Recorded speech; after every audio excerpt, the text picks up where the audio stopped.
Welcome, here I've got Samsung Galaxy M12 and I'm gonna show you how to turn on and off the camera grid lines at this device. So at first we have to tap on the camera button to open it, and for now we are in the standard photo mode. From here let's go to the left corner to this button. When we pick it, we can open the advanced camera settings.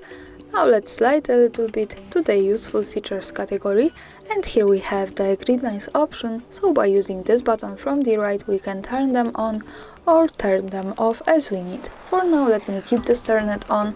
Let's go back to the camera preview, and now we can see these lines. This is useful, for example, when we want to use the rule of thirds in photography or making experiments with composition.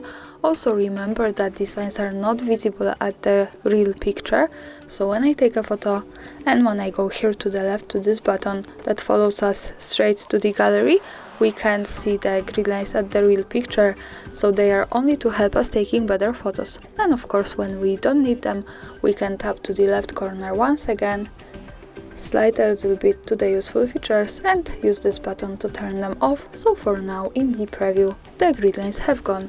And that's all, thanks for watching, subscribe our channel and leave the thumbs up.